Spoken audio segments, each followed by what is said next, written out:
Salve pessoal, aqui é o Léo, professor de Biologia, tudo bem? Voltei para mais uma dica para o Enem. O tema de hoje envolve o controle endócrino da nossa glicemia. Vamos associar o sistema endócrino à nossa nutrição.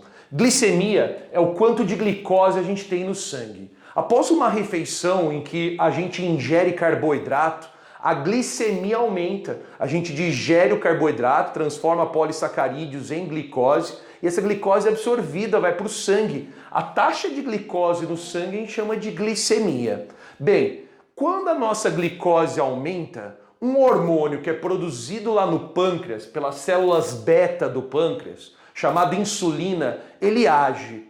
Essa insulina ela tem a propriedade de pegar essa glicose que está em altas taxas lá no sangue, possa entrar nas nossas células. Das nossas células, a glicose vai participar dos processos de respiração celular, gerando ATP para a atividade celular. Então a glicose que você incorpora na digestão, ela precisa ser distribuída até as células. A insulina é um hormônio que estimula esse processo. Só que a insulina também é capaz de estimular um outro processo, que é a glicogênese. A glicogênese é o acúmulo de glicose no fígado. Muitas vezes a gente ingere mais glicose do que necessitamos. Portanto, também por ação da insulina, acontece a glicogênese. A glicose ela é incorporada às células hepáticas e ali ela é polimerizada, se transforma em glicogênio. O glicogênio ele é formado por N moléculas de glicose.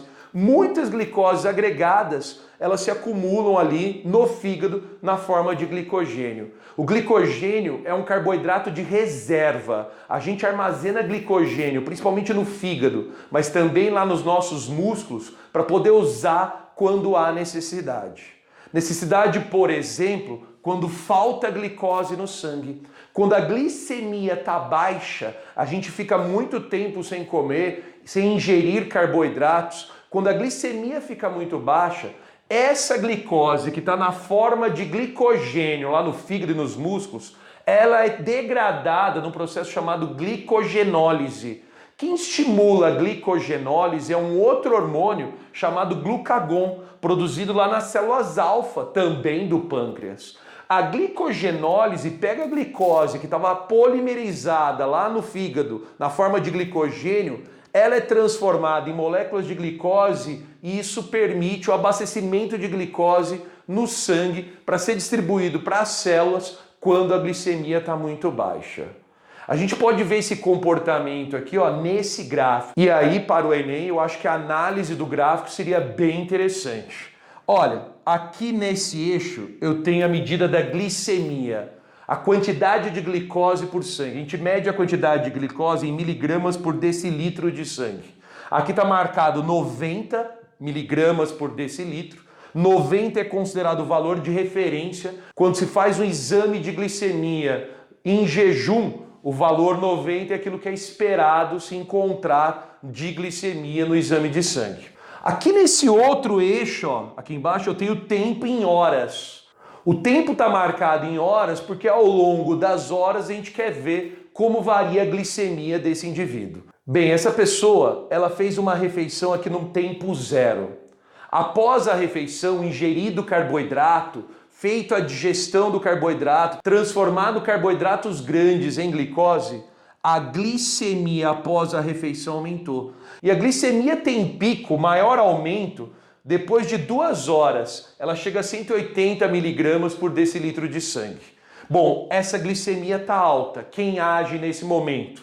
A insulina. Após a refeição, após a digestão e absorção da glicose na circulação, a insulina age para fazer a glicemia baixar, ou jogar glicose para as células, ou garantir a produção de glicogênio lá no fígado, no processo chamado glicogênese. Assim, após a ação da insulina, a glicemia tende a voltar ao seu valor normal. Acontece que essa pessoa ela não ingeriu carboidratos de 3 em 3 horas, de 2 em 2 horas, como os nutricionistas recomendam. Essa pessoa permaneceu em jejum por muito tempo.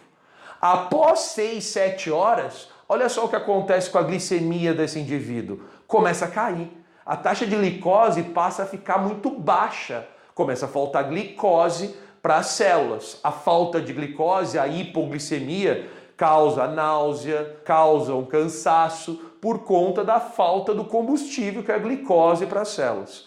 Quando ocorre esse processo, aí é a hora de agir o glucagon. Não tem glicose armazenada no fígado e músculo na forma de glicogênio? O glucagon garante glicogenólise. O glucagon permite que o glicogênio possa ser transformado em glicoses ali no fígado. Essas glicoses vão abastecer a circulação. Assim, olha só, a glicemia vai aumentar. Se a pessoa permanecer em jejum ainda por mais tempo, essa glicemia tende a cair. E aí, sem glicogênio no fígado, porque a nossa reserva de glicogênio ela não é tão grande, sem glicogênio no fígado, a tendência é a glicemia baixar e aí não voltar ao normal por falta de glicose. A pessoa precisa ingerir algum carboidrato após muito tempo em jejum.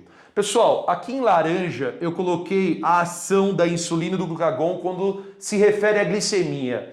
A insulina ela tem ação hipoglicemiante, ou seja, a glicemia está alta, a insulina faz a glicemia baixar. Já o glucagon, ele tem ação hiperglicemiante. A glicemia está baixa, o glucagon faz a glicemia aumentar. Esse gráfico mostra a curva glicêmica após uma refeição, depois de um jejum, para um indivíduo que é considerado normal. Mas tem pessoas que têm dificuldades na produção de insulina.